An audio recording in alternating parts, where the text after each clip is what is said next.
Tô em crise de coluna e tem uma viagem para fazer, tem uma maratona para fazer, tem um fechamento de um contrato muito importante para o meu trabalho e para o meu negócio daqui a 3, 4 dias, daqui a 2 semanas.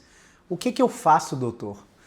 Porque o fisioterapeuta disse que o meu tratamento só vai durar 2 meses, 3 meses, 4, 6 meses. Então eu não tenho tempo hábil para esperar melhorar para poder ir cumprir essa atividade que eu já tenho data. Eu já marquei a viagem, já estou com tudo certo para embarcar e essa crise me pegou. Muito boa noite, seja muito bem-vindo, muito bem-vinda a mais uma gravação do nosso podcast Physio Insight, um projeto onde eu falo o que você tem que ouvir na lata, doa quem doer, sempre baseado nas melhores evidências científicas disponíveis.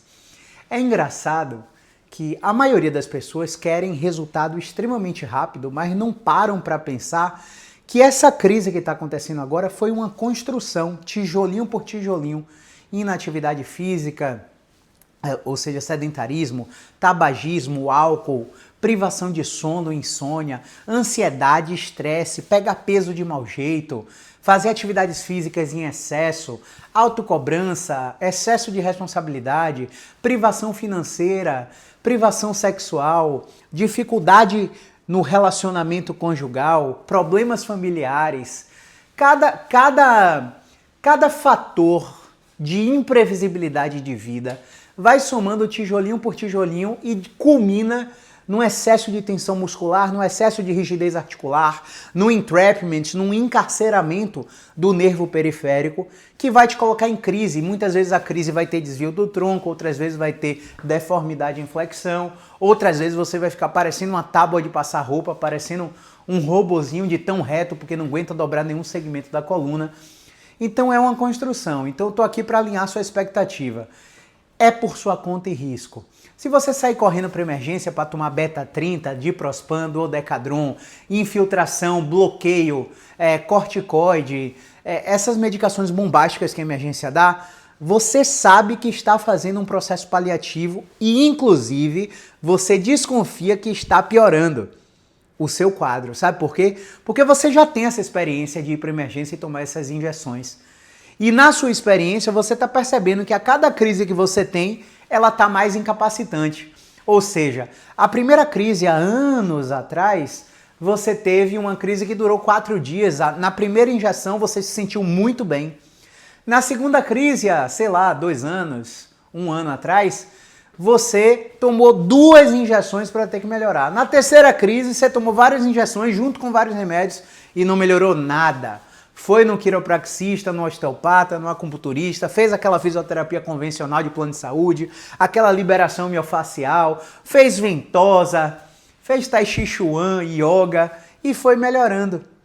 E aí você não para fazer a linha do tempo da sua vida, para rastrear os EVDEs. O que são EVDEs? Eventos de vida desencadeadores de estresse. Então, na fase que você estava em crise, você também estava com problema no trabalho, com problema no relacionamento, tinha demitido um funcionário chave da sua empresa, estava em uma discussão muito tensa com seu sócio por causa de alguma demanda da sua empresa, estava com problema familiar porque sua avó descobriu Parkinson, Alzheimer, alguma coisa do tipo. A linha do tempo da sua vida onde você estava crise, não era só a dor que estava acontecendo, não era só a rigidez, não era só a tensão muscular, não era só o encarceramento do nervo que desencadeava dor irradiada na perna ou irradiada no braço, da cervical para o braço. Era tudo o que estava acontecendo em sua vida ao mesmo tempo. Na fase que você tomou o remédio, a outra linha do tempo da sua vida, e que você melhorou, todos os fatores de eventos de vida desencadeadores de estresse não estavam ali. E aí, se você não para analisar a linha do tempo da sua vida, de como você estava obeso, estava com sobrepeso, etc, etc, estava bebendo muito, perdendo muita noite em festa, estava na faculdade de medicina num pico de estresse absurdo, porque estava num período de provas que ia definir sua graduação, seu internato e por aí vai, estava em algum curso qualquer, com excesso de responsabilidade pré-prova, uma prova de polícia, de TAF, de policial rodoviário federal, de policial federal. Você estava com muita sobrecarga das imprevisibilidades da vida naquele momento. Então nunca vai ser um fator isolado. Só que vão falar para você, olha, tá muito inflamado, você precisa fazer repouso e tomar essa infiltração. Porque isso rende demais para o sistema de saúde. O cara toma infiltração, o sistema de saúde sabe que não vai melhorar. E com o passar do tempo ele vai cronificar. E aí ele vai voltar para o sistema de saúde para fazer uma cirurgia absurda, que custa mais de 60 mil reais, 120 mil reais, a depender do tipo de cirurgia. Se é minimamente invasiva ou não, se é robótica ou não, se você vai ter alta no mesmo dia ou vai precisar ficar internado. O sistema de saúde lucra com sua doença. Então ele vai te dar várias opções de tratamento paliativas. Quando você toma beta-30, duodecadron e diprospan, o que vai acontecer com você? Você vai ter uma ação rápida e uma ação de médio prazo. A ação rápida dura 24 a 48 horas. Você pode ter um alívio da dor importante. Cerca de 40 a 44% dos pacientes, segundo algumas pesquisas, melhoram a curto prazo, tá? Os outros 54, 56, 60% dos pacientes não tem nenhum efeito com o uso do corticoide. Então é basicamente uma loteria, de cada dois, um melhora no curto prazo, tá? E o corticoide vai ter uma ação a injeção de corticoide, ela vai ter uma ação de médio e longo prazo, que vai durar até 3 semanas. O que acontece se você for o bom respondedor, você respondeu positivamente à injeção do corticoide? Você vai seguir sua vida como se nada tivesse acontecido. Você vai fazer sua prova de maratona, você vai fazer sua viagem para Portugal, você vai fazer sua viagem para casa de praia, você vai fazer sua prova do TAF, sua prova da polícia, você vai cumprir o que estava na sua agenda, como se você não tivesse problema. Porque o corticoide está mascarando o seu sintoma. E ao mascarar o seu sintoma, o que é que vai acontecer? Quando o efeito do remédio passar, o seu problema está pior. Inclusive, algumas pesquisas científicas que comparam a infiltração, a injeção, bloqueio, radiofrequência, ablação neural, que comparam a injeção intramuscular com esses tipos de medicações, junto com a fisioterapia, comparam as medicações com a fisioterapia, é uma curva estratosfericamente maior no grupo de pessoas que fazem a fisioterapia especializada. Caio, como assim? Então você tem uma melhora no curto prazo, exatamente igual, corticoide para fisioterapia. No médio prazo, a fisioterapia começa a melhorar mais e o corticoide começa a se manter. No longo prazo, a fisioterapia continua melhorando o paciente e o corticoide começa a decair. Aí o que acontece? O número de recidivas de crise de coluna, de crise ciática, de cervicobraquialgia, de intensificações de escapes de dor no paciente com fibromialgia, começa a acontecer. O seu problema começa a ficar recorrente e a cada recorrência mais incapacidade. Sem falar sobre os efeitos gastrointestinais que essas drogas podem causar. Sem falar em vários efeitos metabólicos que o corticoide pode gerar no seu organismo. Perturbação do sono, má disposição, ânsia de vômito, vários efeitos colaterais que são negativos. Então, assim, a literatura científica, ela é extremamente categórica.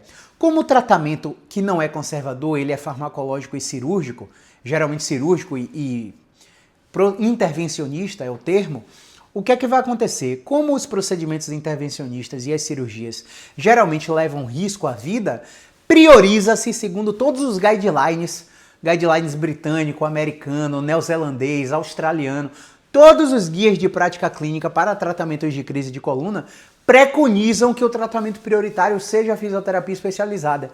Só que fisioterapia especializada, gente, não é você deitar numa maca e receber técnicas manuais de osteopatia, quiropraxia, microfisioterapia, técnicas passivas como você deitar e receber agulhas de acupuntura, ventosa, liberação miofascial. Fisioterapia especializada consiste em educação com base em neurociência da dor. Caio, eu que sou leigo, o que é isso?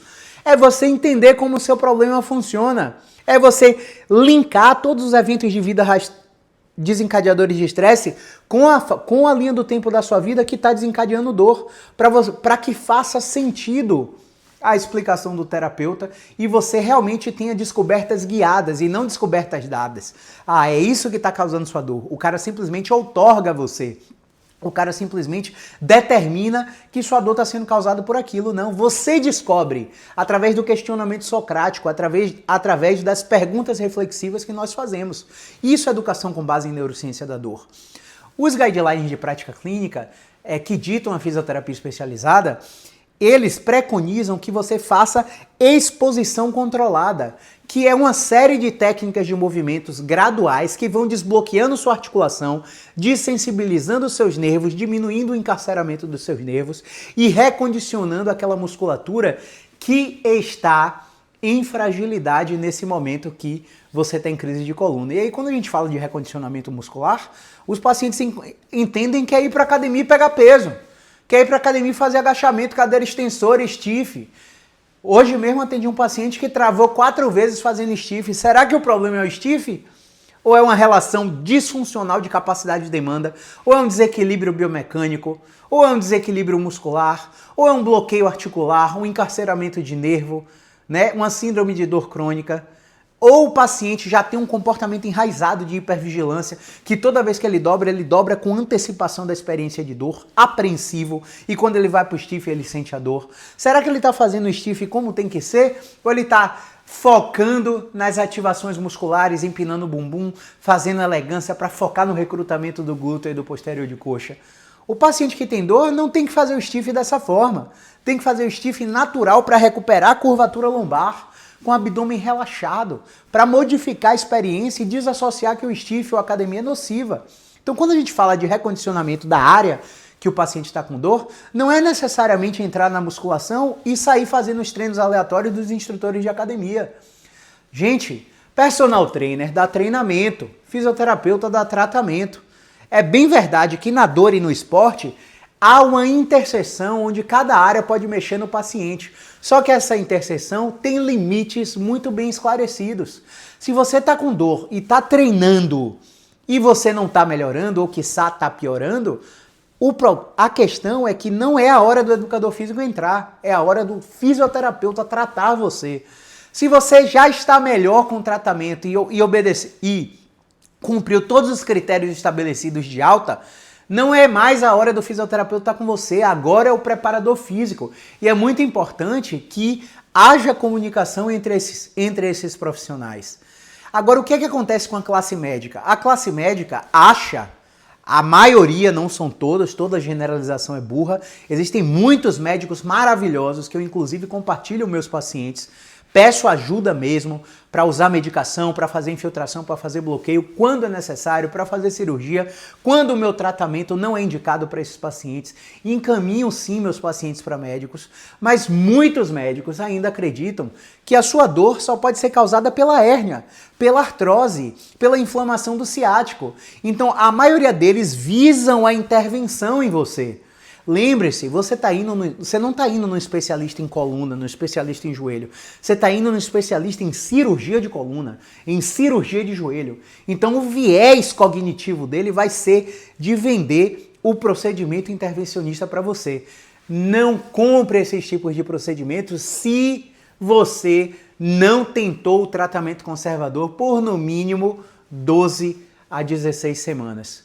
Porque de 12 a 16 semanas é uma janela que 74% dos pacientes melhoram com tratamento conservador isolado.